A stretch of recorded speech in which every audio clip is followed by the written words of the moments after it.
Hey, hey. We are on the air. WeatherBrains, episode number 526. It's the pre-show for the 15th of February, 2016, the magical time of the show where we share boring personal stories, humorous anecdotes, and say outrageous things, and we bring in Aubrey Urbanowitz live for this update on the icing in Virginia. Aubrey? I can barely hear you guys. I'm going to turn around into the dark. There we go. Show title, Aubrey in the Dark. Yeah, no kidding. Aubrey After Dark. There's a light. Well, why can you hear us better in the dark? Well, because I was going into the edit bay because it's really loud out there. Okay. So how bad is it? It's pretty bad. It's bad enough to where I'm not getting home tonight. You're not getting what? I don't think I'm getting home tonight. Oh. I hope you brought goodness. a sleeping bag. Actually, I have my sleeping stuff here from the blizzard, so I've got a nice pillow and a comfy blanket and. Wow. It's always special when you spend the night at the TV ranch. Yeah. Hotel WHSC. Yeah, and you wake up and you slept for maybe an hour or 90 minutes or something, and all these jabronis are in there on the morning shift, and it's just like, oh, please, Yeah, I'm not sure. I mean, we were expecting it to change over to rain after midnight. Now it might be after 2 a.m., so. Cold air damming lasts longer than you think. Oh, yeah, and we're not even in the full damming sector. We're just kind of partially dammed. There's another show title. Another show title. That's clearly a show title. Partially damned. Partially damned. No, I noticed even down here, Fort Payne, Alabama, never got out of the 30s today. Yeah, Wow. isn't that amazing? Everybody was thinking that they're going to get up in the 50s, and that never happened. So. And Century, Florida is just decimated down there. All right, I'm going to go get ready for my live shot. You guys have a good night. Thanks for coming on the pre-show. Bye. Bye. See you next week. That's our live correspondent from Harrisonburg. Not Harrisonburg. She's in Harrisonburg. Yeah, that's right. Yeah, Virginia, ice capital of the world. Good to see Rig back. No Skywarn classes tonight? Not tonight. This is a federal holiday, not President's Day, Washington's birthday. Okay. According to the government, that's kind of an inside thing to the Weather Service. While most people call it President's Day, it's officially Washington's birthday. So whatever. I noticed that when you look at the forecast for today, they say George Washington's birthday or Washington's birthday. Yep. Tomorrow night we have our first online training class. So that's mostly all they do here in Birmingham now is online. Mm-hmm. They don't get out much. There's staff shortage. They don't have people. Yeah, we've cut ours way back. We peaked at about 50 a year, driving nearly 10,000 miles. We do 15 on-site classes now, and the rest is online. So, well, I'm excited. We start ours here in a couple of weeks, and Brian Peters, the internationally beloved storm trainer, will be on the job. We got 5 stops this year. You ready, Brian? No. When's the first one, James? Probably tomorrow, and I don't know about it. All I know is what I'm doing tomorrow. The first one is looks like it's. We don't have them all on the calendar. The first one I see in my calendar is March 8th in Jacksonville, and March 15th, March 22nd, and there are like 2 more that we don't have on here. James, is that like weather safety training, weather awareness training, that kind of thing? No, it's a full-blown basic sky it's warning. Full-blown. Okay, cool.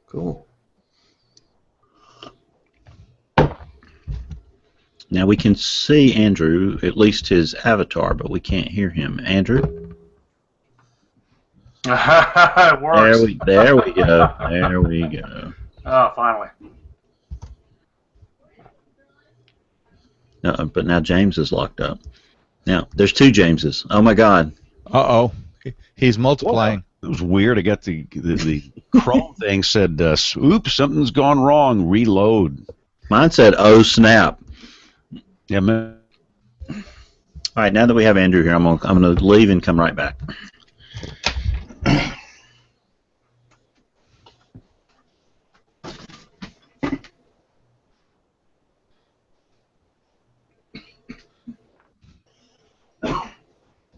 This doesn't bode well. I snapped again. Uh-oh. First hiccup in the new setup, huh? I don't think it's network related.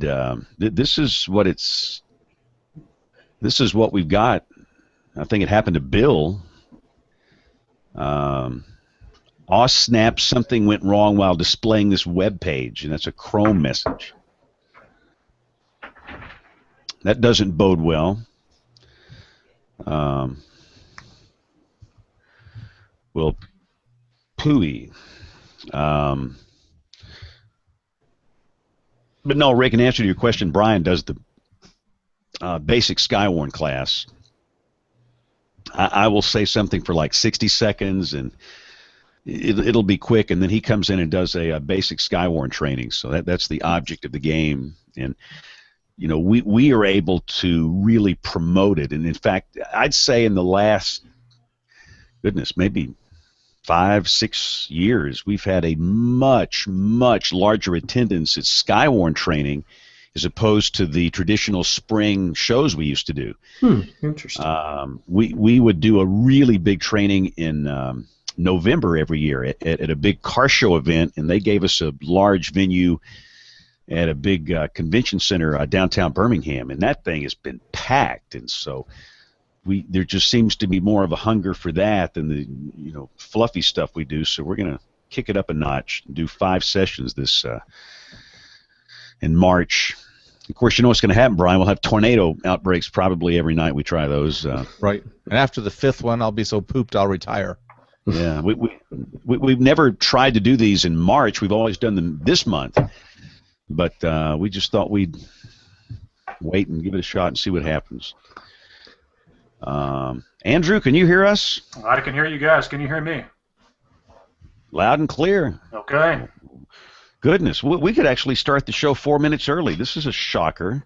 Wow. This never happens. So, Kevin, just say it. Just say it. There's a vein bulging out on your neck. Say I'm agitated? Well, you just look. Whenever the veins start to bulge out on your neck, your face gets red, smoke starts to come out your ears, your underwear starts to flap up and down your legs. We can just see it coming. There's something you want to say, or maybe you want to wait until the show starts. Well, I have to. You know what? I have to check and see if I'm allowed to tell this story or not. Oh, good. You gotta check with like your PR person or put in a request for clearance. Clearance to tell this story, but I'm not sure that I was given it. I want to know what they crank the 2x4 speed up to. It was 100 miles an hour. They didn't go higher? No. It sure splintered that 2x4. Yeah, there were actually 4 of them. It's quite an interesting story. And we're not going to run them until March, but it was good. I can preview it here if we want. So I take it passed, huh? No, actually it didn't. That's part of the interesting story. Ooh. Wow. They're not advertising on the webpage that they didn't pass. What? Well, no, he's back in there Wednesday, I think. It didn't pass on a technicality. Well, it sure splintered that 2x4. Yeah, I had 4 good different shots at the tornado pod. I have video for all of them, but it did not pass. I know some guys up here in Walker County that'd love to take a shot at that pod thing. Brian, you know some of those guys, don't you? Yeah, I'd rather not meet up with them either. They're the guys that'll shoot down your drones, and they protect meth labs. By the way, somebody came to me with a show idea, a podcast idea. They want to call their podcast the pre-show. Because they figured out in all these shows the best content is in the pre-show. That never gets on the produced version that goes out to the world. So That's funny. he wants to do a show just like this, where it's just a show about nothing. And get like five or six of them together, and that's brilliant. Didn't the last guy that made a show about nothing make quite a bit of money, right? Yeah. Probably.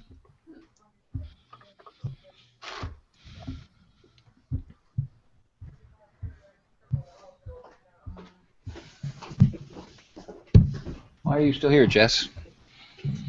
I had a job interview this morning, so be nice. Well, I'm a little confused by that. Why? Elsewhere? Well, let me turn this off. Oh, come on. Just getting to the good part. Yeah, I know. Now we can speculate as to what he's saying. That could get even better. Mm-hmm. Caption this. I can have a pretty good imagination about what he's saying.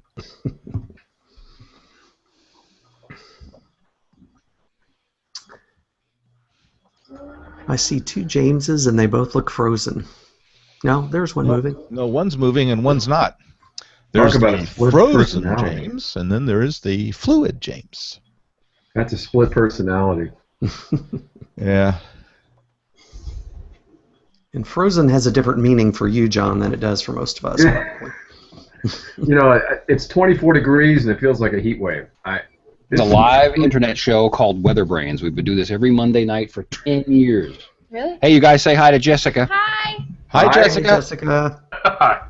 Why don't you sit in for Kevin? You're much nicer looking than he is. He's the perv on the show. Here's the one who said that. The one who looks like Colonel Sanders. That's me. So what are you guys talking about? It's I weather. could be your great-grandfather. Yeah, we do an hour show every or more every week. And this is Andrew. He's our guest this week. Oh, cool. Hi. And this Hi. is Bill. And you've met Colonel Sanders. Colonel Sanders. And this is John Scala. John used to be on the Weather Channel years ago. Cool. Hi. Rick Smith is the warning coordination meteorologist at up at Norman. Oh, yeah. I've interviewed you before. Oh, I think you came out to Altus or something for a Yeah. presentation. Yeah. Yeah. Yeah, good to see you. Jess looks like which Bush?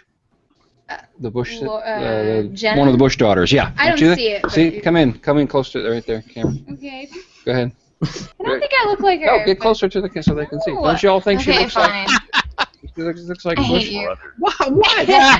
This is going out across She over the will world. never walk anywhere near Kevin again. All right. Well, thanks for coming. Nice meeting you all.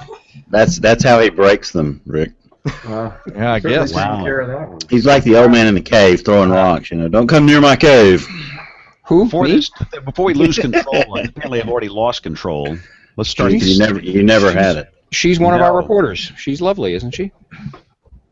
Very sweet person. We're on television. Welcome to our cable television viewers, and let's get this thing started before the ship sinks. I restarted Chrome. I've got that snap thing for like 3 times. I had to go to Firefox. I got it 4 times in a row. I couldn't get in the first one. I thought about bringing up Safari, which is my other browser I use, but I just thought I'd restart Chrome. So we'll see. All right, let's get the recorders rocking and rolling here. Number 1 and number 2. And here we go. In 5, 4, 3, 2, 1. Hi, this is Leo Laporte from This Week in Tech. You're listening to WeatherBrains.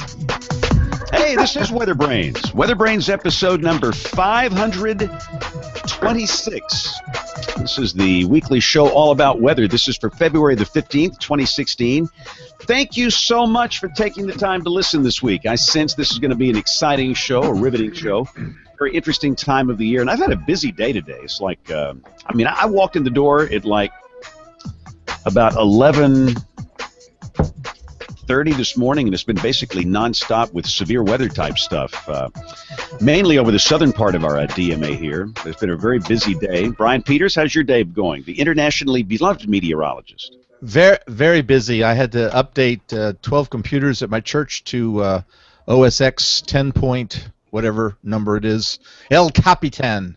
And when you update the operating system, it's absolutely amazing how many other things you have to operate. So it's been quite a busy day, plus keeping up with the weather in case I was needed, and I wasn't. Thank goodness. Didn't they release that OS like last September or something, Brian? Yeah, churches move very slowly. Okay. No, we had a busy day today over the southern part of the state. Had a pretty significant tornado come through North Florida and extreme South Alabama. Interestingly enough, both of those counties are Escambia. We have Escambia County, Florida, which is where Pensacola is located, and then Escambia County, Alabama, which is north of there. And looks like that might pretty good little EF1, EF2 tornado. We'll get the storm survey back tomorrow. But we never destabilized here. Kevin, what are you doing? I'm trying to adjust my finicky tower cam. Okay. Looked like you're trying to eat your mic. Well, what's happening in Wichita Falls, Texas? There's your show title too, by the way, finicky tower cam. Nothing. I'm in the middle of an experiment. Here's my phone. I have removed all Facebook-related apps from my phone in an experiment. Now, are you dumping Facebook completely, or is this just removing it from your phone? No, I just removed them from my phone to see if I could live without it for a week and what that would do to me, and I'm already worlds happier.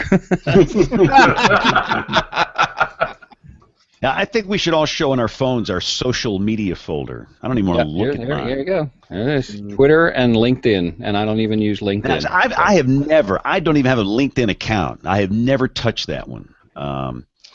I have Facebook Messenger, Facebook Pages Manager, Facebook Mentions, Facebook, Snapchat, Periscope, Meerkat, Peach, Vine, Hootsuite, Sumall, Kick, Telegram, Yo. I bet you I'm the only guy on this show that has a Yo account. I bet you are too. Yep. And I'm very proud of it for some reason. As far as I can tell, the only thing this does, like if you hit somebody you follow, it just says yo. It doesn't do anything but say yo, yo, yo. So, I mean, somebody spent a lot of time coding that. Now, there's an app from some of the researchers out at Berkeley, I believe, the Yo earthquake app that's supposed to notify you of earthquakes. It also acts as remote sensor. Isn't that right? Wow. Looking this up. I'm gonna have to look this up. What about the pokes on Facebook, James? Do you reply to the pokes? Do you respond to the pokes? No. No pokes. No. You poke me, I'm not poking back. Have Facebook notify. Boy, what is that? Somebody have a bad taco for dinner? I'm also grumpy because I missed the Rick Smith Skywarn presentation on Saturday. I was unable to attend, but I want to thank Rick publicly for making the journey all the way down to Wichita Falls. And my weekend meteorologist, Eric Chancel, was live tweeting Rick's slides. And as always, like I did last year, I got lots of good ideas to steal and give in my own presentations. So thanks for coming, Rick. Always glad to do it. Had about 100 people there from all over the area, and some new people, and good representation of firemen, police, ham radio people. So yeah, it's always a fun class. Hey, Rick, is Wichita Falls always been in your county warning area? Since we've been a WFO, there used to be a WSO, Weather Service office in Wichita Falls, and in the modernization, when the Weather Service went to the current structure, that office closed. So yeah, there used to be an office down there, but we've been taking care of them since the mid-90s, I think. Wow, that's 20 years. Cool. Well, for those that don't know, Rick is the warning coordination meteorologist at the National Weather Service in Norman, Oklahoma. He is so busy. In fact, this is a busy time for weather people in general between now and the end of the spring tornado season. We have Dr. John Scala, who is in the frozen tundra of Lancaster, Pennsylvania. It truly is, although we're starting to break out of it. We're actually into the 20s. This is we at my house here on Sunday morning, I have two remote thermometers, and one sits on my deck on a white table that's got a lot of ventilation through it. So I think it's fairly accurate. minus 7.6 on Sunday morning. Oh, makes me want to slap Boston the type bomb. numbers. Frigid. Now, you probably heard about the massive pileup that occurred on Saturday morning. That was in Yes. Lebanon County. One of those tragic situations where you have a whiteout condition on a major interstate. You know, so their vehicles are traveling along at 70 miles an hour and there's zero visibility, and they just, you know, right into each other. So when I get a chance, Brian, I'm going to give you my pick of the week, which will be an article about this accident. 50 vehicles, 3 fatalities, 40 injuries. You know, this is the kind of thing that the Weather Enterprise has really got to make a dent in. We have these in Pennsylvania historically. Do they have any of those signs over the interstates? We do, Brian, in a couple of places. They're incredibly expensive, so we don't have many of them. Yeah. You know, and what they try to do at some point is to actually post a state police vehicle upstream, or I should say up road, I guess. So upstream, right? Upstream, yeah. Right, ahead of where these events occur, but they're dynamic. You know, they're propagating. So. Good luck. Right, exactly. Now, someday vehicles will be equipped with the necessary guidance to help you in a situation like this. But right now, you drive right into it, and it's a disaster. Yeah. Before Bill brings in our guest, I'm cranky.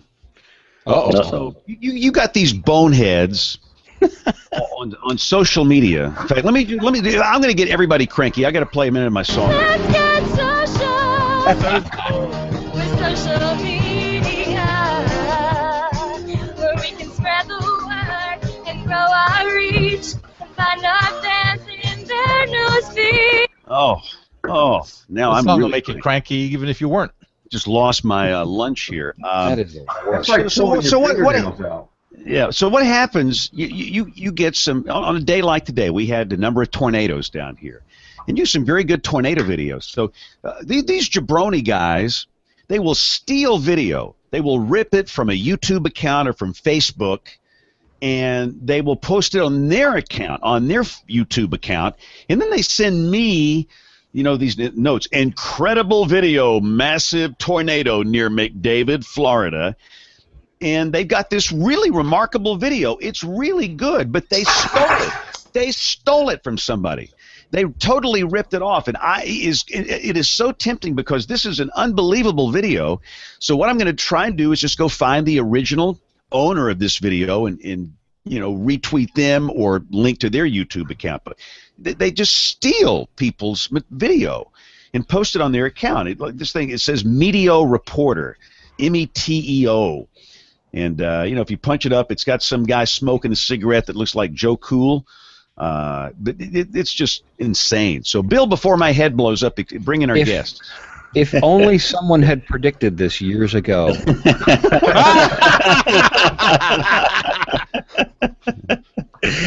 Thanks, James. Thanks, Kevin. Tonight's guest WeatherBrain is back after being on show 290, which seems like an eternity ago, back in August of 2011.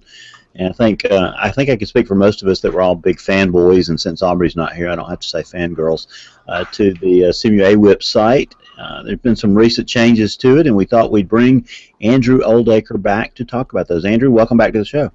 Bill, thanks a lot.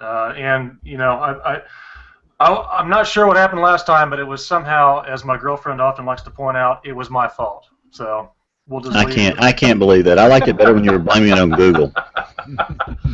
Well, it worked out good, so glad to be here. Thanks. Well, we're sure glad to have you. But you grew up in Tulsa and lived in Tennessee, so talk for a minute, Andrew, about events that shaped your interest in weather. I've been, living out here in the Midwest for the first part of my life definitely shaped most of that. Tulsa was, I was there until I was about 17, 18 years old, and my grandfather and I spent a lot of time together. He was amateur radio operator for quite a long time, and I'd go to his house and we'd watch, the weather come in. We'd watch storms come in, always from the west, and sometimes squall lines, and occasionally tornadoes. Tulsa doesn't get just the kind of weather we get here in central Oklahoma, obviously, but it didn't matter. It still kind of shaped a lot of what ended up making me sort of want to get into it. And then my parents ended up moving to separate places, and so I went to Tennessee for a few years. and I got involved out there when I was in my 20s with a guy at the Weather Service, the science operations officer out there, and we started kind of throwing this idea of a weather website around. And this was back when, like, I don't know, you guys may remember Netscape browser. Remember that? Oh, yeah. Oh, yeah. I was telling my kids about that the other day. You know, they're like, "What? What is that?" You say that to people now, and they look at you funny, like, "What are you talking about?" But yeah. We were cutting edge in 1995, weren't we, Andrew? Oh man! And back when you could, basically learn how to code with, a little bit of help from books and O'Reilly books and things like that. It was just HTML was just starting to become, something people really believed was going to really revolutionize the way we kind of deal with information the way we do today. And before then, it was bulletin board systems and things like that. And I ran one of those when I was younger. Used dial-up modems and things like that. It was a lot of fun, but we sort of kind of came up with this idea of just a really basic page that had 3 windows in it, because when I had gone out to the WFO in Nashville, I had seen the early, the AWIPs. I'd seen the AWIP system. I thought, man, that is really kind of neat how they interact with all that information. So that's how we started kind of down that road, and the site kind of evolved from there. And I mean, I never thought it would still be around today, honestly. So from Tulsa to Nashville back to here, it's been crazy. It's been a lot of fun, actually. So give us a little inside baseball on how it works, Andrew. Because it really is a really incredible system. I've used it all day today. Through the outbreak we've had down here in the South, I use it all the time that I'm forecasting. Yeah. Matter of fact, we went to the National Weather Service a couple of Friday nights ago and took a young man from Auburn, Alabama, who was afraid of the weather, and introduced him to John DeBlock, our science and operations officer, and then to James. Showed him all this great information. You walk in a weather service office, of course, there are more windows and things on it, but it's really basically the same thing. That was the whole idea.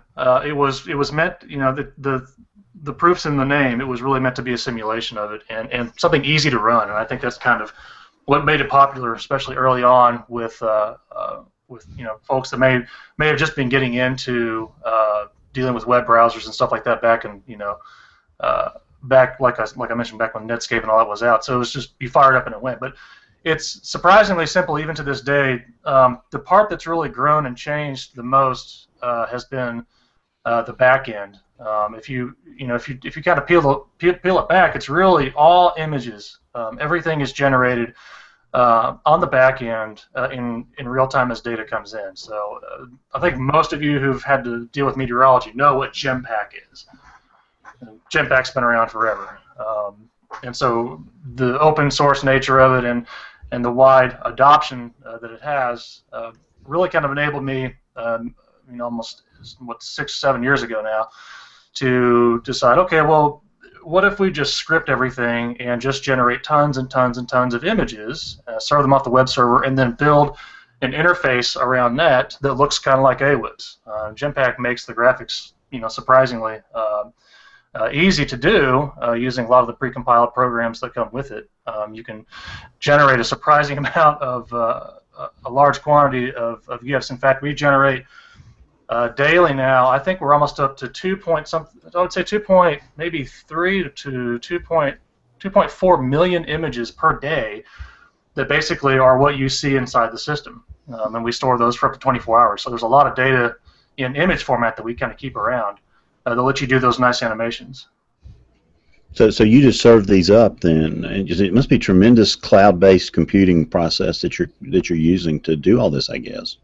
A lot, yeah. It actually really, over the last 4 months, really since October, is when we moved everything up to Amazon. The server that it was sitting on, if you look, you can see it kind of sitting back here in the corner. That's actually it right there, next to an old VCR that I kind of keep around for nostalgia purposes. But that server actually ran the application for 5 years. Wow. Out of a data center in Dallas. Everything running on one box, and the system was really limited in what we could do. But like you mentioned, Bill, cloud computing really kind of changed that.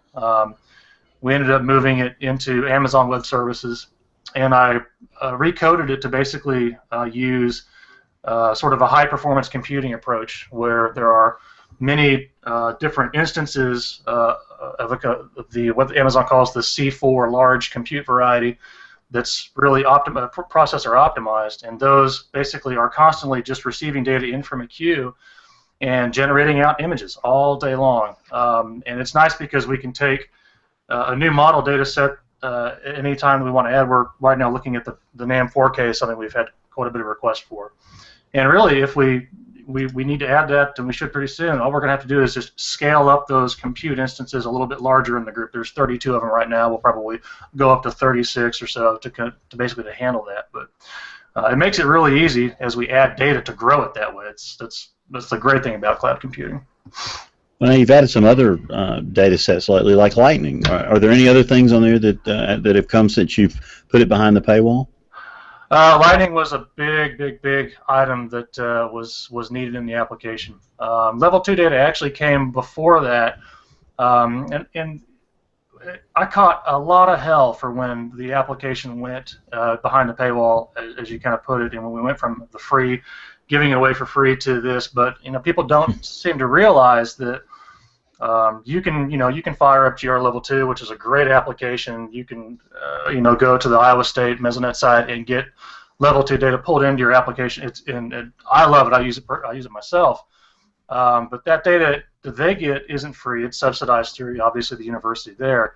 Real-time feeds of Level 2 data are expensive even today. Amazon has begun to give the data away through their Open Data Initiative with NOAA for free now, but that only started really hard late December. Really was when they kind of got that formalized and started doing it.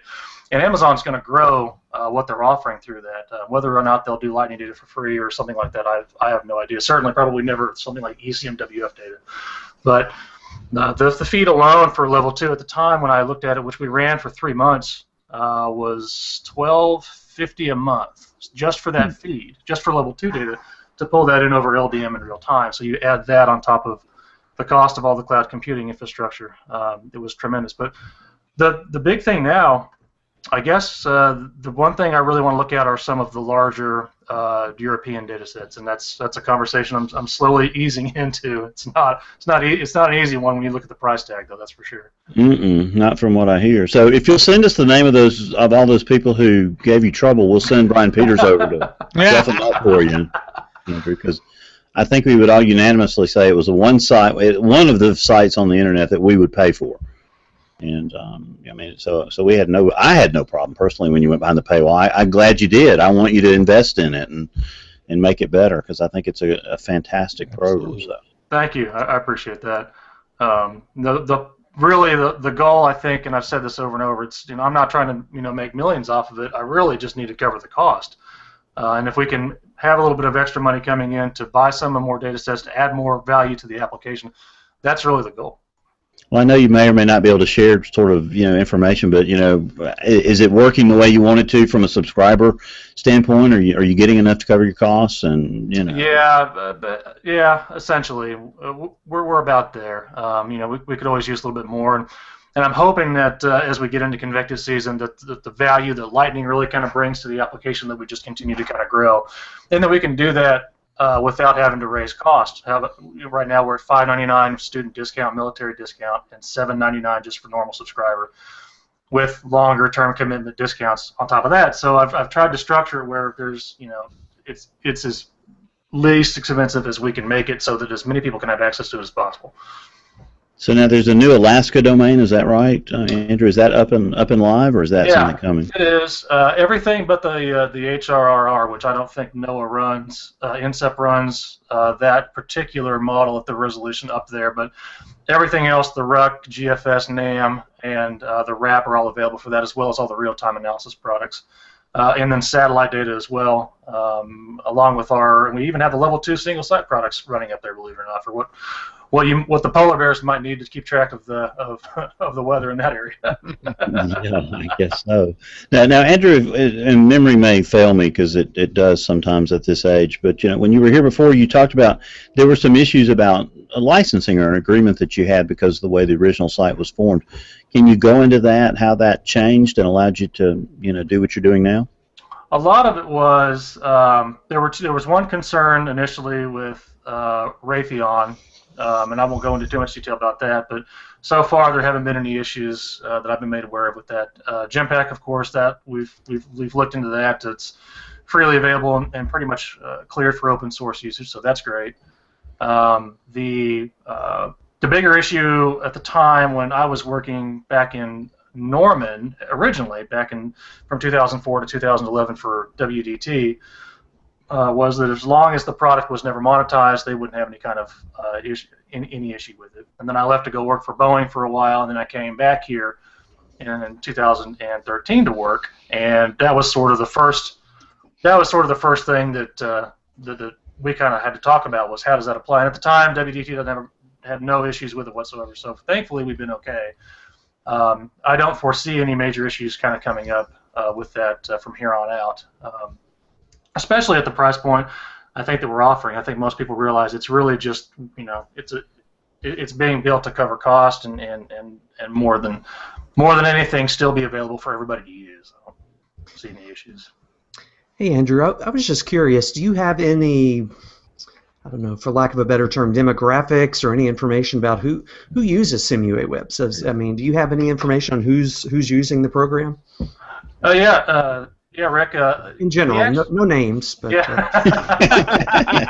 Just the malcontents, and we'll take it in a CSV file. We actually have that. That's the one thing that since the program was incepted, we actually have still all of the original records from the time we actually started it, and the record count is up to 19,500 something individual registrations. And most of those comprise of people that were using it when it was free at one time or another, then went on to use something else and whatnot. But demographic-wise, I'd say the majority, just based on the names people give as first name Rick, it's mostly men. I can say that. It's it's definitely there were quite a few when the site was free. Amateur radio operators, Skywarn, spotters. Folks doing volunteer work. We had quite a number of volunteer fire departments that used it based on some of the domain names we see that get captured in the email registration. And then, I think a lot of kind of the prosumer market as well. A lot of folks just interested in weather that I would say that could be, people that are kind of just keeping track of the storms tonight, even that have occurred today. Just that sign up that are just kind of curious to see what's going on. They come across our site on a Google search. I think it's a large number of folks that are just enthusiasts mainly. We do have some folks kind of in your sector. Actually, we do have a lot of NOAA.gov users that will come from time to time to sign in and use the system. And I've been asked to give discounts because they have the real AWIPs, and so maybe one day we'll be able to kind of set that up as well. But I'm jealous. Well, that's cool. Yeah, it's kind of what I was expecting. It's interesting. So many people are into weather, and people. I talk to people all the time. Every talk I do, where can I get more detailed weather information? They're wanting websites, they're wanting apps, and this is one I occasionally mention to people if they're, kind of in that really wanting to get into it and see some of the things we're seeing at the Weather Service. So I applaud you for all your hard work and effort all these years. I know it's not easy to do something like this, but I know a lot of people appreciate it. Well, and it's kind of funny you touch on that too. I think that I probably left out the. There are a lot of university student registrations. I think if you want to talk about demographics, that's probably, Rick, one of the big ones. And it's just like you mentioned. It is maybe meteorology students and geosciences students that are getting into it, and like the idea of, hey, this is kind of a great way for me to jump into the way this might work whenever I get a job with you guys there at the Weather Service or in one of the big national centers. And that really, I think that's one of the most satisfying parts of being able to bring this to people, is being able to say, hey, this is something to help somebody kind of get off the ground and get going with it. It's really awesome.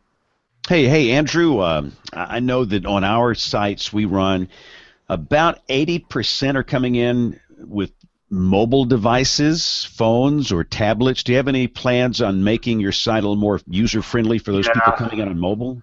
Yeah, James, that's a great question and a great point, actually. That is one of the things that keeps me up at night a lot, is that yeah, that may be a pretty weird thing to stay up at night worrying about, but no, it is. It is something that is on the roadmap. Believe it or not, the Google Web Toolkit, which is what the desktop app was written in, is starting to kind of come of age. It's not supported and developed on as much as it used to be back 5-8 years ago. And I've been looking at a lot of SDKs, software development kits, that will basically let me build a mobile-centric app and still use the existing imagery that we generate from the back end. That's really the key. We have a few things that are kind of on the roadmap ahead of time before I'm going to dive into that, but I think sometime this summer I'm going to finally get a chance to sit down and look at that after we clear off the whiteboard over here of some of the remaining bugs and some of the product and feature requests that we have. How many hours a week do you put in on this stuff, coding and developing? I mean, this has got to be time-consuming. Yeah, James, it is. But I am in a agreement with the WDT to only work on this during my after hours, and so basically in evenings I'll come home, and if my girlfriend hasn't chewed me out for not going over and spending time with her, I'll actually get to sit in front of the computer and write some code. But between her and taking care of some family and that, I really only get to spend maybe I'd say maybe 20 hours every couple of weeks working on this. It's actually not a lot. My Saturdays get pretty full just dealing with this. I try to spend a good part of every weekend working on bugs, mainly working on feature requests, and then after hours in the evenings answering emails. We get a lot of people asking questions about, can you do this, can it do that, are you planning to add this, and then dealing with billing issues and things, just the back office stuff.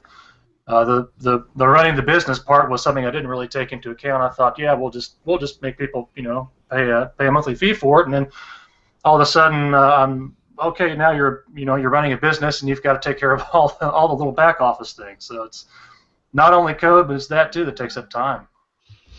Well, see, we want you to get like us and have no life. Where you're just working around the clock. Man, she's going to kill me if I do that. So she's. Yeah, then you'll really have no life if she killed you. Yeah. Don't let her listen. So Rick, this would be a question for you, I guess, and Andrew can jump in. But talk about AWIPS 1 and AWIPS 2 and the difference and where we're at in the rollout and how that's all working out for the Weather Service. Well, AWIPS 1, I think a lot of offices have transitioned over to AWIPS 2 now. I know we were one of the first, and I know our office was. There was a couple of different offices who were testing AWIPS 2, and they would do like a parallel test, so they would still have AWIPS 1 running at the same time AWIPS 2 was. We were one of the only offices, I think, that switched. Just jumped in with both feet and switched over to AWIPS 2. Of course, there's been some growing pains, as there is with any new software, any new program that we get, but it's been positive overall. I mean, we've gotten some cool new things, and I'm not the technical expert to break every one of them down, but lots more GIS integration. We're getting ready to get some new monitors and kind of integrate more things together. So it's been very positive overall for us. Still working through the bugs, but like I said, that's always to be expected. Yeah, Andrew, anything you can add to that?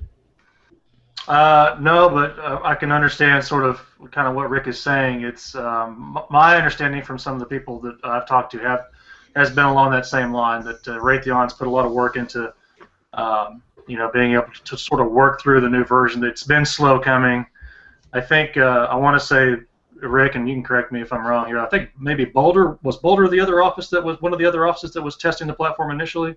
Yeah, it was Boulder, us, I think maybe Omaha. There were 3 or 4 offices. But okay, I had a friend that had worked with someone at the Boulder office, and it's sort of said the same thing. So we've been at WDT sort of been working with one of the versions of AWIPS that's being released to us in the private enterprise, and our AWIPS group has been sort of breaking it down and trying to understand it better with Raytheon's help, and have run into a few challenges, but the time will tell as it sort of rolls out how well it's going to do, and hopefully the wait, and it's been a long wait, will be worth it for you guys, and it will result in and more, more advanced warning and more tools for you guys. Bill, when you said you were going to ask me a question, I was afraid you were going to ask me what AWIP stood for. So. Of course, everybody knows what it stands for, so there's no need to really. No need to bring that up then, exactly. It's one of those acronyms you say so much, and somebody asks you, "What does AWIP stand for?" It's like, AWIPs. AWIP. It's AWIP. It's just AWIP. It is. It's existential. We couldn't live without it. That's right. So now you're at WDT now. Talk about your job and what you're doing over there, and any inside baseball you can give us from that cool place. I got some nosy questions about WDT. Oh, here we go. Oh, boy. I'm running the IT shop essentially now. That's why they asked me to come back, and so just mainly infrastructure, IT infrastructure, and operations, and then. Here, I think next month we're going to fold the Tier 1 and Tier 2 customer support division under my group, and we'll take that arm on as well. But it's not very exciting. WDT is making a huge push to get our infrastructure into Amazon Web Services as well. And the nice thing about me getting to spend some spare time doing some AWIPs and learning about AWS is I can then take that knowledge back to the office and apply it there within my group and some of our projects. So that's a benefit for sure. But I don't know about inside baseball. James may just want to fire away with some questions. No. So I ask these nosy questions nobody wants to ask. Like, so WDT. You need a jingle for confidentiality agreement breaking. That'll be the next thing. Yeah. So allegedly WDT is not going to get in the weather graphics business for television stations. True or false? I have not heard anything about that. No. Oh, come on. He can neither confirm nor deny. He knows everything. Andrew's not going to say anything, but he knows. I really don't know. I actually think I believe it. Many years ago, we tried to make a push for that with IPTV, if you guys know what that is. Back when that kind of was going big, but we actually had there was a product we were trying to do that was kind of like a Weather Channel weather story sort of thing that would kind of run for hotels. I want to say back when we had our media division was real big, but the media stuff, to my knowledge at least, and I may get crucified at work tomorrow for saying this, but the media stuff has gotten. They've shifted away from that in favor of a lot more of our API infrastructure, our analytics, and things like that. So I hear that WDT is going to develop a website packed with model data and graphics to compete with WeatherBell. True or false? I do not know anything about that. Oh. Neither confirm nor deny. I could tell you, but then I'd have to kill you. Yeah. Talk to us about the next version of Radar Scope. I've seen pictures of alpha testing in the wild that looks rather interesting. Well, yeah, Nate, it's exciting. We're very excited. Internally we got a good look at it at our advance actually back earlier in the fall, and I mean we were just all blown away by it. Our Mike Wolfenbarger and our Radar Scope team, they just do a great job for us. They're some of the sharpest guys we have around doing mobile stuff, and I mean some of the cool stuff. I'm not going to steal their thunder, and I don't want to get marketing. Go ahead. I really steal don't. Their thunder. I really don't want. Steal all the thunder, Andrew. We'll make more. The atmosphere's great at that. It's not like you're going to steal it all. I don't want Steve Miller in my office tomorrow, so. Yeah, that could happen. Yeah, Steve's a pussycat. We can handle him. He's been on the show before. But yeah, the one thing I think that everybody's going to really love is the split screen functionality that's coming, where you can basically have two products right next to each other, kind of like you would have something almost in like an AWIP sort of tool or one of those visualization kind of tools. The responsiveness is going to be improved even more. I believe there's going to be some additional products added. We actually, I'm not sure if we're going to come out in this release or we're going to wait for 3.0, but we're ingesting radar data from South Korea. There's an actual DoD-operated site there that's fed into the Level 2 network, and we're going to be able to make that data available, I believe, in the next release for parties that are interested in that. There's even talk, I think, of some of our guys doing some language translation to make South Korean text and fonts and things like that available. So it's going to be exciting. The dual pane thing is going to be a knockout, I know for sure. Now, will the dual pane display be just for iPads, or is this for phones or Macs? What devices can run that? James, to my knowledge, it will be all devices, all platforms. So all screens will have the ability to do that. Our Rob Young, who's our Android developer on staff at WDT, gave a presentation and sort of talked about sort of the pains that you have to go to on the Android platform to do the kind of video manipulation that we're dealing with dual pane for the Android devices. But he showed us a cell phone. He brought his phone up and showed a working prototype. And my understanding is it will be released for all the screens, and both Android and iPhone. Are there plans to make RadarScope a product that will be similar in scope to the Gibson Ridge product, which is available for Windows? I don't know. Are you talking about like being able to do like pull in different layers and things? Yes. Yeah. Yes. I'm not real sure. I think that they're sort of gradually building additional improvements in. I mean, they've been real methodical. If you've kind of watched the product evolve, about sort of how many features they add, and very meticulous about what they let into the next development cycle. I don't know if it will turn into sort of a full-fledged GR Gibson Ridge kind of product or a GR Earth or something like that. I wouldn't say for sure one way or the other on that. So I better stop before I get in trouble. But see, I'm not going to get him to say anything to get him in trouble. I tried. All right, well, we'll transition out of weather and talk about hot sauce for a minute. You got a picture of you and some serious-looking hot sauce on your website. Do you and I share an affinity for that sort of thing? I believe we do, and I brought one on here too. So I don't know if you guys can see that or not, but this is my latest forte into hot sauce. This is from Peck's Peppers.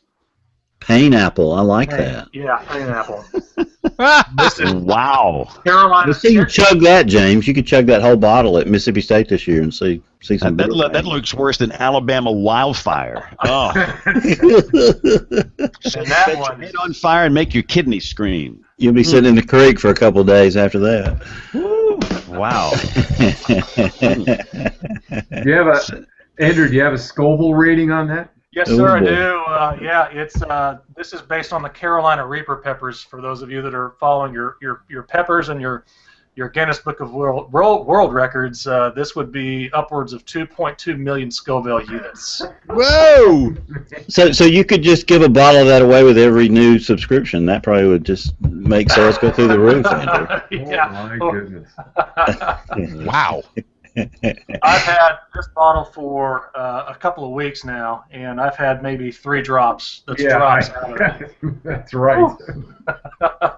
Man, that sounds like my kind of sauce right there. That's some good stuff. So what else is in the works? Anything we need to know about, Andrew? And then tell us, how our listeners and viewers can, get on board and check out the free trial and look at the site if they haven't already.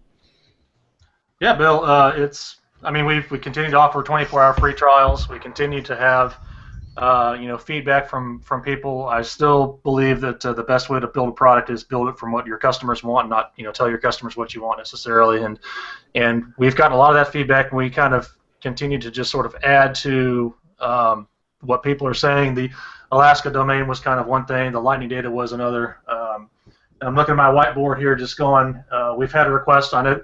The product is short quite a few winter products. I know we need to work on that, so that's actually going to be the one thing I work on, I think, in my spare time over the next month for the March release. We'll be a little bit late for winter at that point, but I still want to get it in and get it done.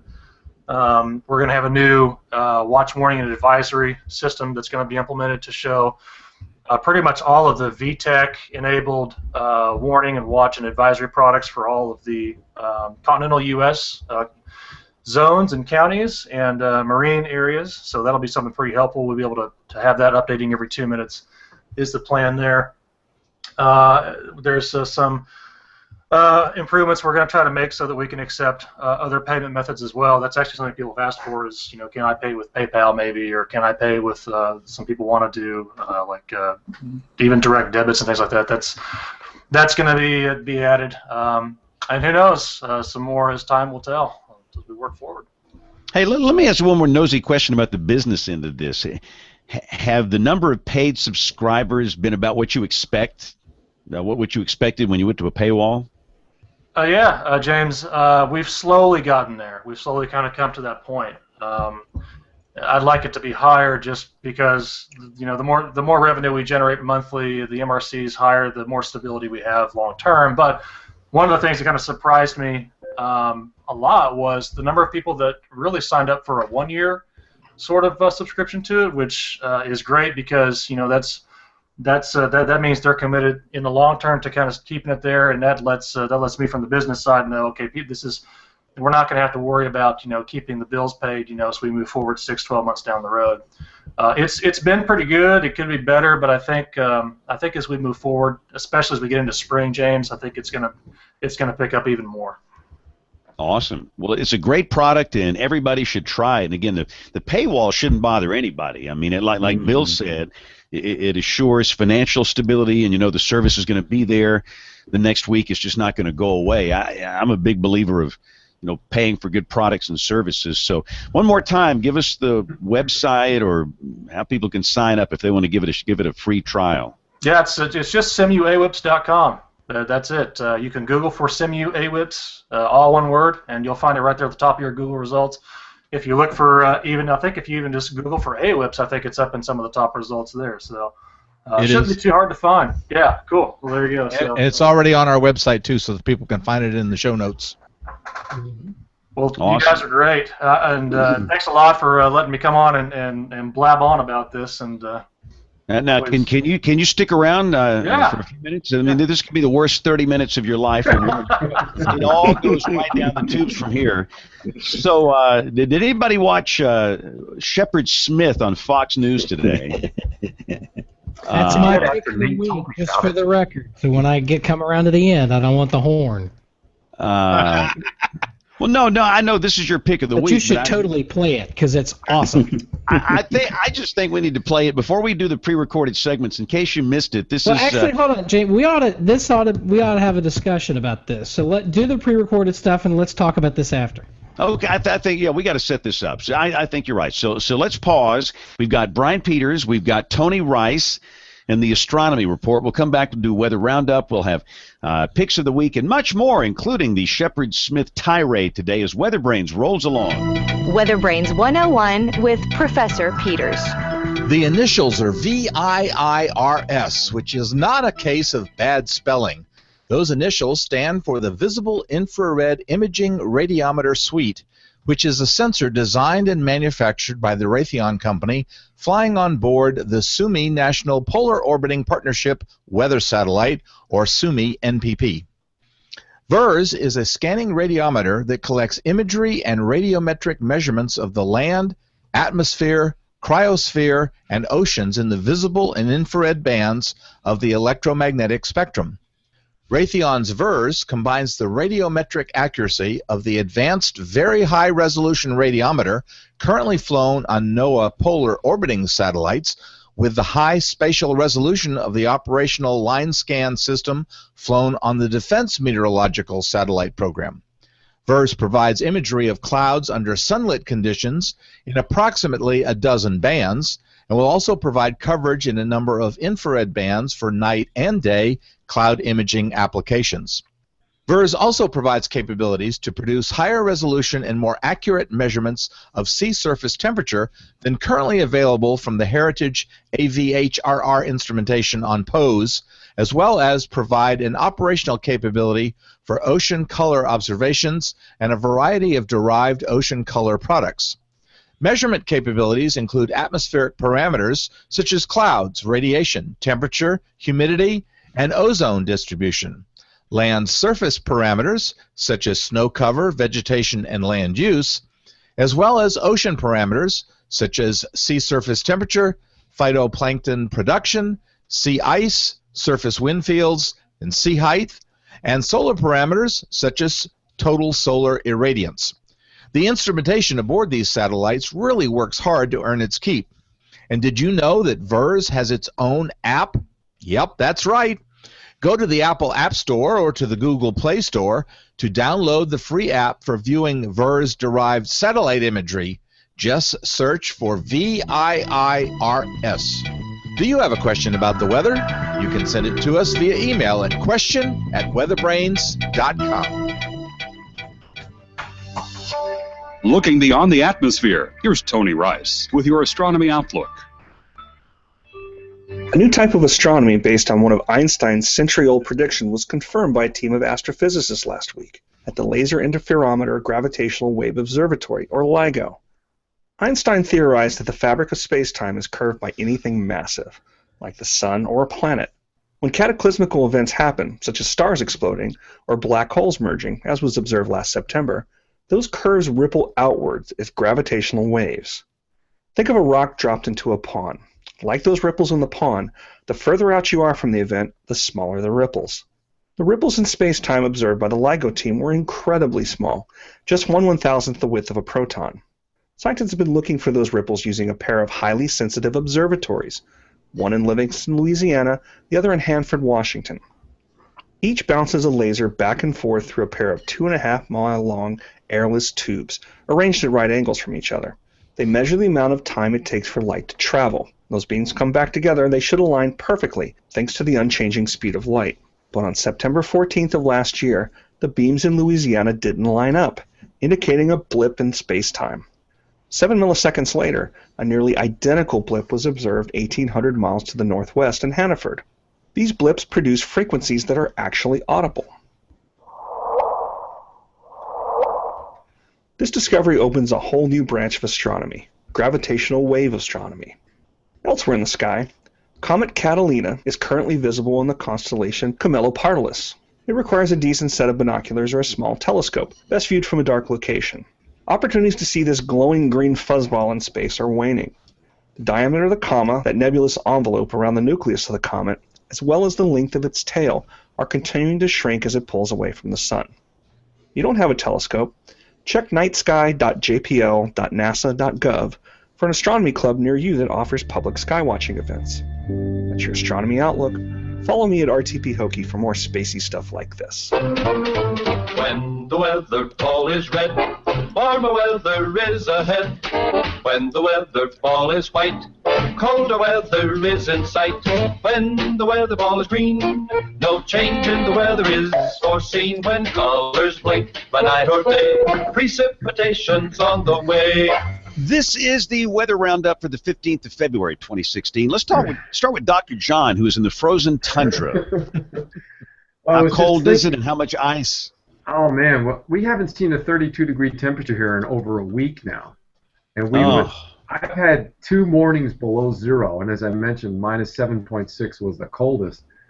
So we've got this glacier sitting on the ground, and it's been kind of interesting to watch this storm system evolve. We're looking at 850 temperatures, which have climbed 15 to 18 degrees in the last 36 hours. And we should see our air temperature climb 40 degrees in 48 hours. So there's a big change coming. And with that glacier sitting on the ground and potential for a half an inch, 3/4 of an inch of liquid, well, we've got some urban and small stream flooding issues that we may have to deal with. Mm-hmm. Wow. And Aubrey, we should mention, is not on the show. She hopped in the pre-show briefly, but she's having to work tonight. She thinks she's going to have to spend the night at the TV station there in Harrisonburg because of icing problems. And it's been pretty tough up through there. So I know you guys are about ready for spring. While parts of the Northeast, they're dealing with snow and ice problems. Down here in the Deep South, we had some severe weather today, including a few tornadoes in parts of Mississippi, the Florida Panhandle, and far south Alabama.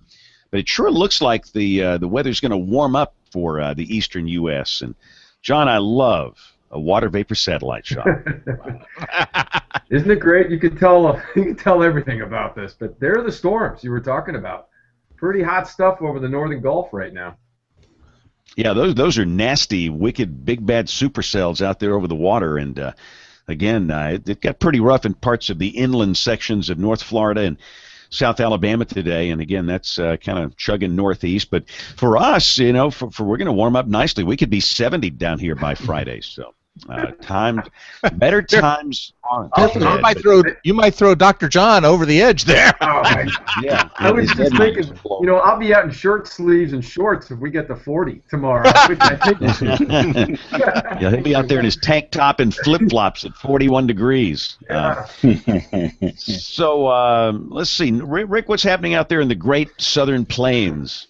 Well, I hate to talk about it with John on here, so John, don't yell at me. But we were up in the mid 60s today. Going to be even warmer tomorrow. By Wednesday, Thursday, we're going to be breaking record highs. Where Kevin's at, it'll be up in the 80s. The downside of that is all that rain we got last spring really made all the greenery grow. Yeah. Now all that stuff is dead, and we're entering a period where we're probably going to have some pretty significant wildfire threats. So that's the downside of the spring-like weather in February. But it's going to be warm. Awesome. All right, Nate. So set up this piece of audio here. So, first off, I have to give credit to Aubrey, who wasn't able to be here, for alerting me to it. And essentially, so we all know that the Weather Channel's been naming winter storms for 3.5 years now or so. And Shepard Smith with Fox News said, I guess he decided he wanted to have a say on this. So, roll the clip. That's coming because weather is serious, but it is nobody's property. With that indisputable fact available and known to all, our frenemies at NBC and its Weather Channel began naming winter storms in October of 2012, naming what they do not own.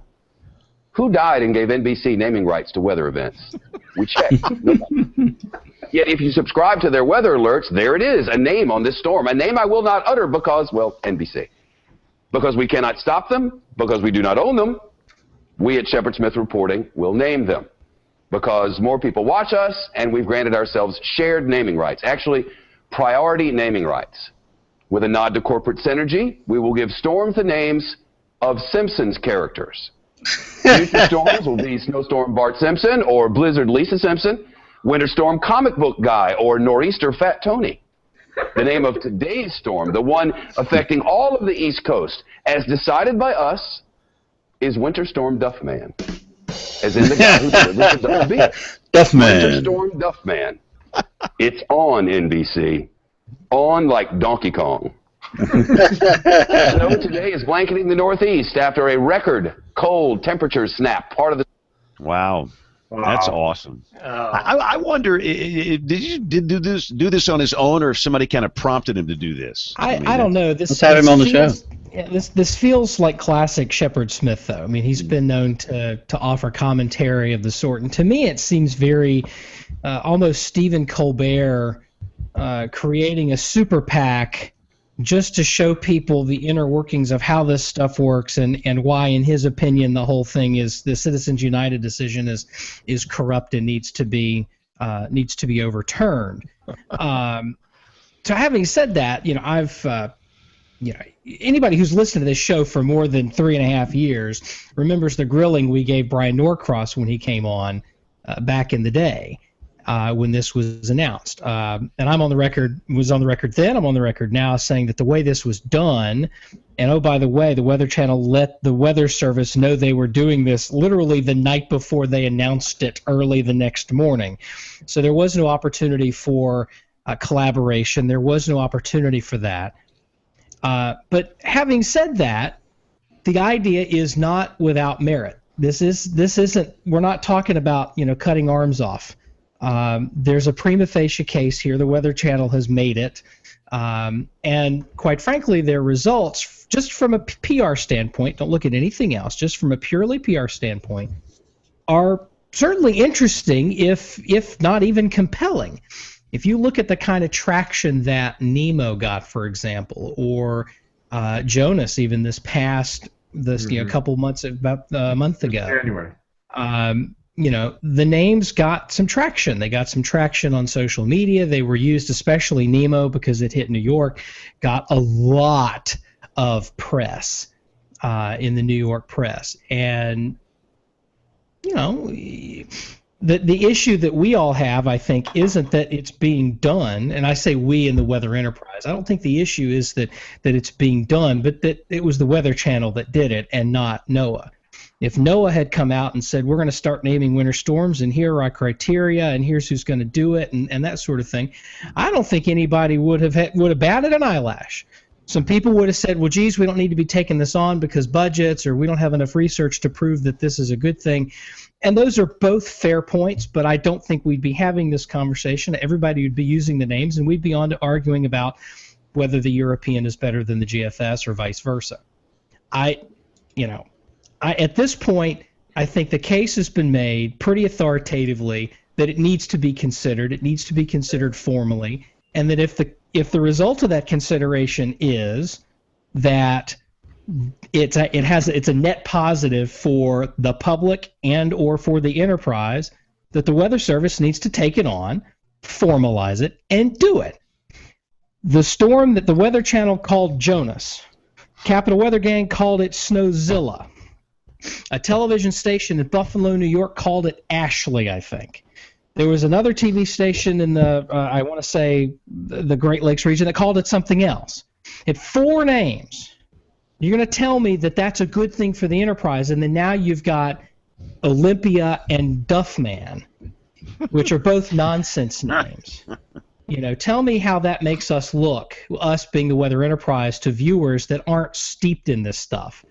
At best, it makes us look like we don't know what we're doing and we're not on the same page, which, oh, by the way, is a big thing we have to deal with. It's, James, you've been on the rant many times about TORCON and that sort of thing. There's value in at the very least, singing off the same sheet music and harmonizing with one another. There's no harmony here between Duffman and Olympia and whatever else.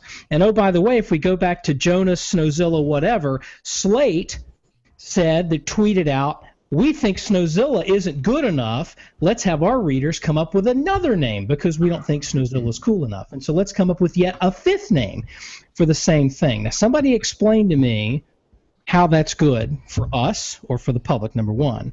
Number two, once you've told me that that's not any good, because I think we can all agree it's not, once you tell me that, tell me how we're going to either get this horse back in the barn.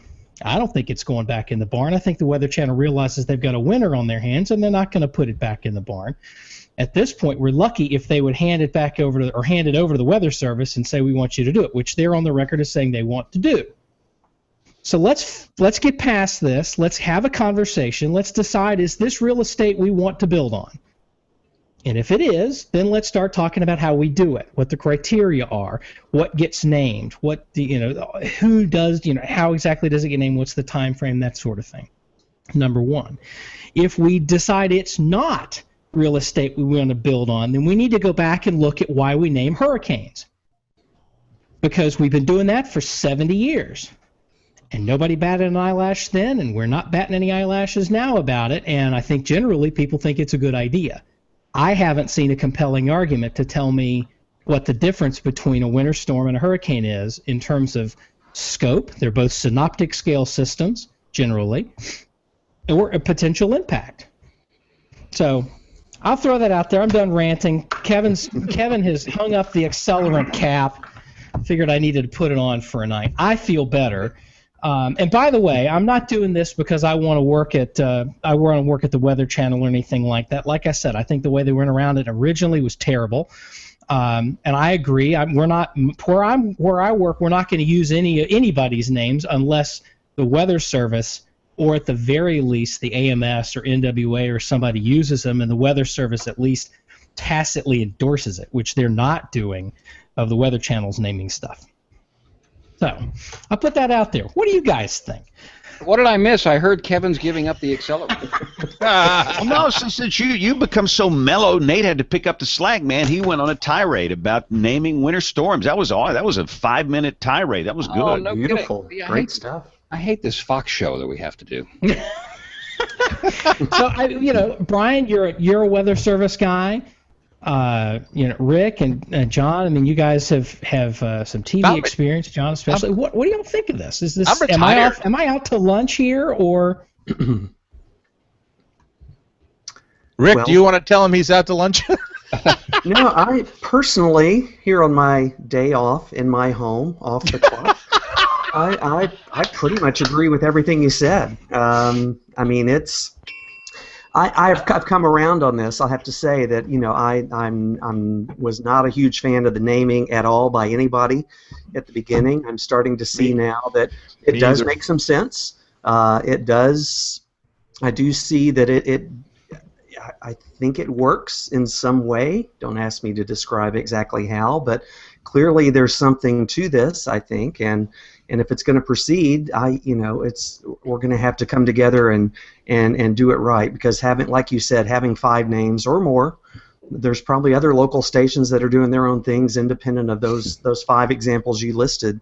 It's crazy. I mean, it's silly. So will we ever get everybody together doing the same thing? Maybe not, but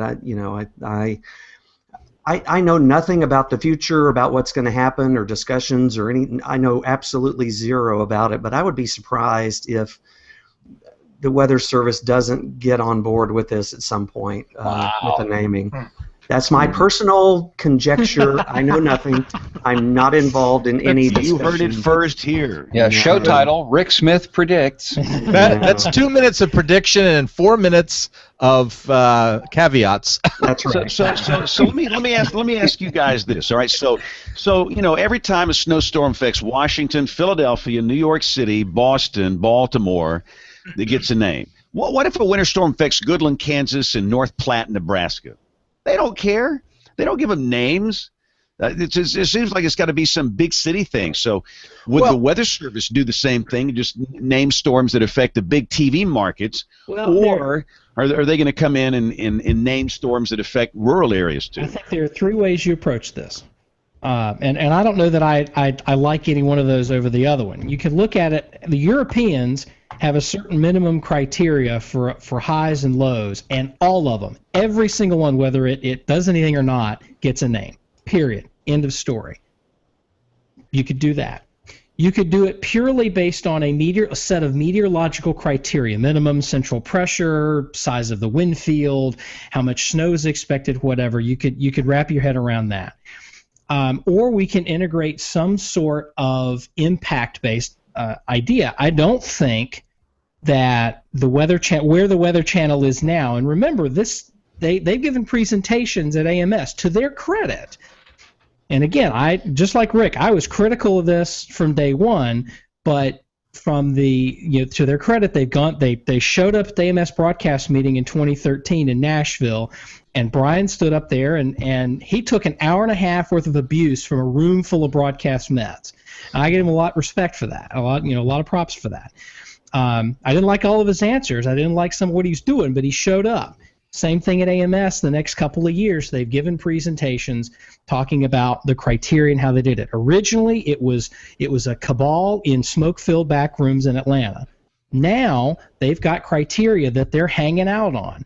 It's 2 million people, or something like 200 or 400,000 square miles, or something of area covered by National Weather Service winter storm warnings, that sort of thing.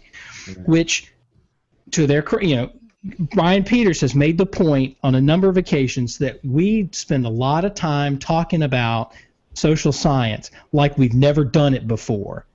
And there were people in the Weather Service pushing this stuff in the 60s and 70s, and there's papers to prove it. And one of the things that I think the Weather Service does is, office by office, there are different criteria for what constitutes a winter storm warning. What constitutes a winter storm warning here in North Carolina would not necessarily warrant that in Green Bay, Wisconsin, nor should it, because the people there are just more apt to deal with it. So I think a blend of those things is probably the best way to go, but where do you set those boundaries? And as good as the Weather Service criteria are office by office, the weather doesn't stop at county warning area boundaries, and those are imperfect. But it's a starting spot. It's a place to start the conversation, and I don't think I think we're still so far wrapped around, well, it's a terrible idea because the Weather Channel's doing it, and so I'm not going to consider it. It drives me nuts. If it's got some value to it, let's have a group of people go off into a corner and let's talk about it. I think if the Weather Service is going to have anything to do with this, first of all, it's going to have to be done from a national, at the national level. We can't have CWA centric. God, that'd be worse than what we got now. But can you imagine? But CWA, the limits that the Weather Service imposes on the winter storm warning criteria and that sort of thing could serve as a baseline. It could serve as a baseline, but somebody at WPC or somebody at the national level is going to have to do it. And second, there's no way I see a population criteria being in there. I mean, as James always says, I mean, the people in Goodland, Kansas, and Colby, Kansas, and Godebo, Oklahoma, and pick a little tiny town somewhere, the impact's going to be as bad on them as it is one of the 2 million. So to me, if I was making a system, there would be no population criteria. I mean, it's people are people, and I wouldn't have that in there. And to an extent, we do that with hurricanes because whether a system is going to make landfall or not, if it has a closed circulation and winds at 39 miles per hour, it's tropical storm something. And so that storm may be a fish storm from day one all the way until it dissipates, but we still give it a name, we still track it, and it moves on. Are you encouraging the Weather Channel then to go rogue when they decide they want to start naming tornadoes and heat waves? That's a good point, though. I think that's a great point. It's a fair question, but I don't know that that's the argument that we're having here. But we've allowed them to put us in that position by going off on their own and saying at the time, say what you want about Brian standing up in front of a bunch of people, but they realized that they made a mistake and ticked everybody off. His motivation was marketing. He even said we decided we needed to own the hashtag. Mm-hmm. That's a good question and something that we need to have some soul searching about, but at the end of the day, do we toss out what is otherwise potentially a good idea for us and for the public? Do we not even consider that possibility because they went rogue? And by the way, to play devil's advocate, they went rogue because they know if they went to DC and tried to have this conversation in Silver Spring, it would have gone nowhere, right? Well, maybe now that David Kenny is gone, or is he really? Maybe he's not gone. He's gone. Will they go and do these guerrilla marketing tactics? Because he was driving that stuff. Yeah, I don't know. I think remember in 2012, this was around the same time they were having a lot of non-weather related programming. Number one, and around the time that they're dealing with the whole DirecTV debacle, which, as David Clark mentioned on this program a few weeks ago, was a soul-searching gut check kind of a moment for them. I think I don't know. Based on panic, I think. Yeah. Well, I suggest it was something they needed to do, and I think in the long run they'll be better off for it. I suggest they start naming heat waves so we can have more heat tips for James. All right, we got to move on here. We're going to do, and again, Aubrey will be back next week with a whole bunch of emails, but we're going to do picks of the week here. And as usual, I'm the lead story in the newscast tonight. I'm trying to think of when's the last time I've not been the lead in the newscast over here. I tried to talk them out of it the other day, James, but they wouldn't hear of it. No, the lead, subsidence, drizzle. I think it was going to be cool. Yeah. So if you put subsidence and drizzle and you merge that together in a port menu, do you get sizzle? Snizzle. Exactly. There you go. So let's do picks of the week. This is where we go around the horn. Everybody shares something that is remotely related to weather. And again, I often am guilty of not mentioning mine. Again, we had a significant tornado today in a number of communities in North Florida and South Alabama. One of the cities hit hard was a town called Century, Florida, which is basically on the Alabama-Florida state line. If you cross the line, you're in Flomaton, Alabama. But you had some people that were rolling a camera, and you can see first responders digging out people out of a pile of rubble where they were basically trapped there for a while. It's very fascinating, and I think often we don't think enough of these first responders and the work that they do and the trauma that they go through doing stuff like this, and it was very riveting stuff. So that's my pick of the week. It is a video of today on the 15th of February of a rescue in North Florida. So let's go to Kevin Stelly while he's sitting at the horn here. And Kevin, what you got for us this week? It is a post on my Twitter feed. I last week on Friday was allowed to go to Plano, Texas, and witness projectile testing on a new tornado shelter. It's called the Tornado Pod, and the inventor of that has been nice enough to have us down twice. We're going to do 2 stories in early March on our television station for our Severe Weather Week coverage about the development of the Tornado Pod, and then we went to this testing facility that's much like, well, not much like, but same outcome as the Wind Research Center at Texas Tech in Lubbock. And so basically what it comes down to is we were shooting 2x4s at a big old plastic mushroom at 100 miles an hour, and so there's that on my Twitter feed. Cool. All right, and the links are going to be up on weatherbrains.com. Rick Smith, what's your pick of the week? To be out again next week doing spotter training in beautiful, scenic southeast Oklahoma, but I want to give a pitch for the an event coming up in Oklahoma City. The National Tornado Summit is March 1st and 2nd, and there's going to be a lot of good talks at that. So my pick is the link to the website all about the Tornado Summit. They're usually pretty good about putting presentations up there at some point afterwards, but if you're in the Oklahoma City area and can get there, I think it's well worth your time and effort, but if you're not, watch that website in the coming weeks, and hopefully some of the material will start showing up there. Rick, how many miles do you put on the Skywarn tour in the spring? Well, we were talking about that earlier. It's gone down a lot from what it used to be. It used to be over 10,000. Oh, no. It's less than that now. It's I don't know, but we'll be cruising the roads of southeast Oklahoma next Monday and Tuesday. Oh.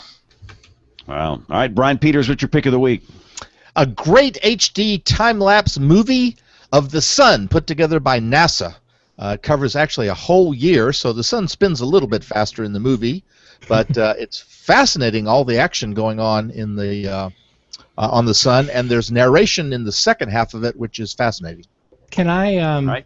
Can you still see after looking at that, Brian? I thought you weren't supposed to look at the sun. You're not supposed to, but this allows you to look at the sun. Yeah, that's why Brian's wearing those dark glasses on the show here tonight. Right. Yeah. All right, Dr. John, what's your pick of the week? Well, once again, it's like yours, James. It has to do with the human aspect of severe weather. And we started the show by talking about this pileup that occurred. This is only about 45 minutes north of where I live. This is Interstate 78. If you're watching, this is a picture of the 50 vehicles that ran into each other, resulting in 30 fatalities and 40 injuries, and it closed the interstate both ways for pretty much the entire day on Saturday. So the link is an article to one of the local media outlets in Lebanon County, and there's a set of pictures here that will just leave your mouth wide open. Did you say 30 fatalities, Dr. John? Three fatalities, but 4 in the hospital, sent to the hospital, and 50 vehicles. Wow. And in fact, they had... John, how close are you to this? About 45 minutes. Wow. And again, I posted one of these pictures on my Facebook page, and every time I post one of these, it gets to an argument where somebody will come on there and say, well, it's those 18-wheelers. They cause these wrecks. And I think that's an unfair statement. I guess, sure, there might be a situation like that, but goodness, you know, not all 18-wheelers are responsible for these things. I mean, come on. No, it's I thought the argument you were going to talk about was, now those Northerners can say that the Southerners can't drive it. That's where I thought he was going too, Nate. And that's the other one. Yeah, we get that all the time. But I mean, I don't care where you're from. You can't drive in a whiteout. I mean, come on. It's akin to these fog things we have down here in the southeast. I mean, when the visibility goes to absolute nothing, and you're driving at 70 miles an hour, you don't have a lot of choices. No, that's exactly right. All right, Nate, what's your pick of the week? The video, Shepard Smith. All right, We there you go. done talked about it. Okay, we're just doing it formally here. Let's see. All right, Andrew, I've given you all the time in the world to figure something out. So, time for you, sir, to come up with a pick of the week. The last minute, the only thing I would probably talk about and point out is the, like you've kind of been talking about all day, the tornado outbreak that occurred. So I wouldn't call it an outbreak, but the tornadoes that occurred today in the slight risk area. So far, just one injury reported, I guess, with that. In a pretty expansive area and a part of the country that may or may not have been ready in February. And maybe there's questions to be talked about later on, the El Nino impact on what's going on down there and what will continue to go on down there. So that would be my pick of the week, last-minute style. Good one. There you go. We'll link up to the storm reports from today. And again, we're going to get a lot of the surveys back tomorrow. The survey teams won't be out until tomorrow. Bill Murray, what's your pick of the week, and what kind of guests do we have coming up on the show? Yeah, I'm just going to hide behind all the future guests that are coming up, James. I'm going to take the horn for my pick because I've run out of weather things to talk about. But anyway, great guest tonight with Andrew Aldaker. Andrew, thank you for being on the show. Next week, James, you're going to be at CCAPS this in a few weeks, and we've got Andrew Murray from the University of South Alabama. He'll be on to talk. Dennis Mercer will be on the 29th as we get a Leap Day show in. Jeff Medlin, the MIC from the National Weather Service in Mobile, will be on Monday, March the 7th. And James Spann, do you know what the biggest killer in the Mobile CWA is? Alcohol at Mardi Gras. No, well, there's no warning for that, but lightning. Are you saying no? Bill, that they hit without warning? Rip currents. Yeah, rip currents, absolutely. Rip currents are the biggest killer they have, and so we're going to be talking rip currents with him. Joe Bassi, who has a new book out with the AMS about Boulder and how it became a Center for Atmospheric Research on Monday, March 14th. Jordan Girth, who we've never had on the show, as much as I love Jordan and like what he does, he's going to be on Monday, March 21st, and Dr. John's in charge of the show on Monday, March 28th with John Porter from AccuWeather talking about the land grab on the GOES frequencies from the FCC. So that's just a rundown through the end of March on the shows that are coming up here on WeatherBrains. Cool, and that'll be a lot of fun. And as I look at the clock on the wall here, I have to get ready to be the lead on the newscast. Rain is ending. Breaking news. It's all over. WeatherBrains, we typically do this show Monday nights at 9:30 Eastern, 8:30 Central. You can watch, most people watch at live.bigbrainsmedia.com, or most people we know listen to the podcast, the produced version later. If you need to get in touch with us, and we love your emails, Aubrey typically is here for an email segment every week. The email address, it is email@weatherbrains.com. It goes around to the group. Dr. John has the greatest answers to the emails. I mean, he's good. Some of us might chime in. Our social media, Dr. John, and complain about that guy ranting about winter storms. I want to see what he has to say about it. But our social media accounts are up on the website as well, weatherbrains.com.